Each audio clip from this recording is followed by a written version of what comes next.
Bonjour la famille, bonjour à tous mes fans. Je salue aussi mes fans ivoiriens. C'est chaud, hein? Il y a un élève en Côte d'Ivoire qui est fatigué de la manipulation de son professeur. Il est totalement fatigué.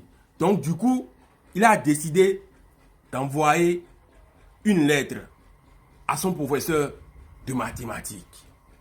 Les gars, allons-y, écoutez. Allons-y, visualisez.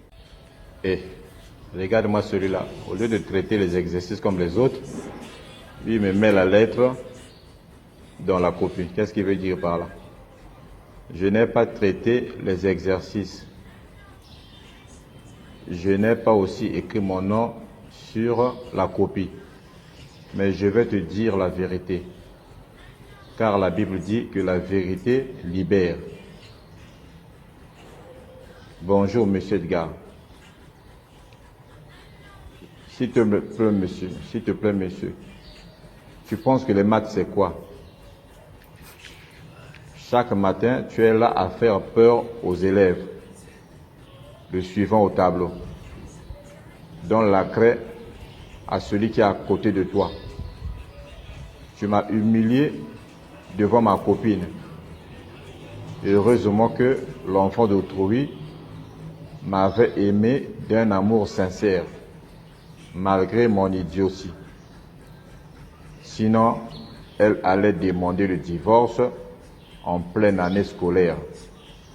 Et qu'est-ce que tu allais gagner, monsieur Edgar? S'il te plaît, monsieur, il faut changer.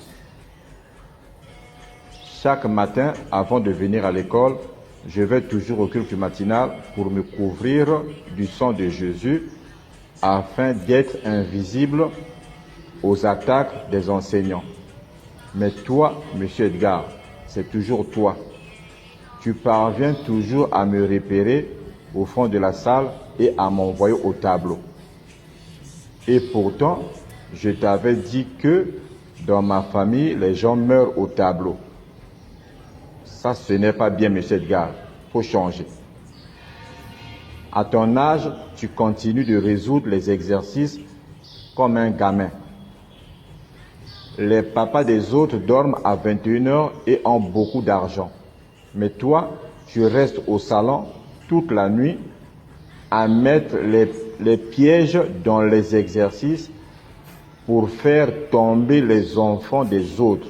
S'il te plaît, monsieur Edgar, ça ce n'est pas le mauvais cœur. On ne peut même pas te faire confiance. Pendant la récréation, on sourit bien, on est ensemble, on cause. Mais dès que le devoir commence, le deuxième exercice a toujours un piège. Même si on te paye le bus, tu mets toujours un piège dans le deuxième exercice.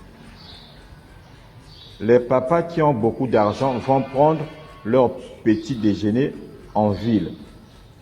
Mais toi, tu attends seulement l'argent de t'aider pour prendre le petit déjeuner.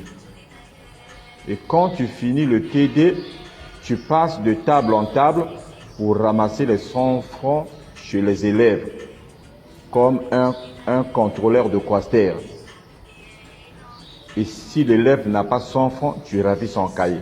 Ça, c'est quel esprit, monsieur Edgar? Dernièrement, tu avais fait tomber ton sac à côté des toilettes des profs. C'est moi qui avais ramassé ce sac. Je pensais qu'il y avait l'argent à l'intérieur. Car sur le sac, tu avais écrit « banque ». Mais quand je suis arrivé à la maison, j'ai ouvert le sac, c'était la banque des exercices de maths. En plus, ces exercices n'étaient pas corrigés. Ce jour-là, je t'avais maudit, monsieur Edgar. Je t'avais maudit.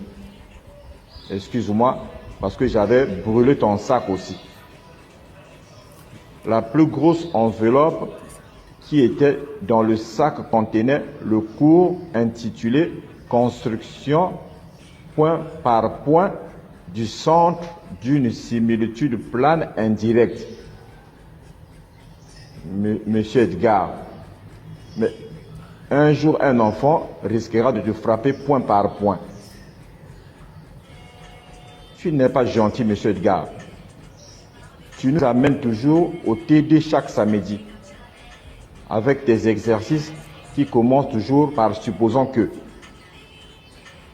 Mais tu ne viennes jamais au bac.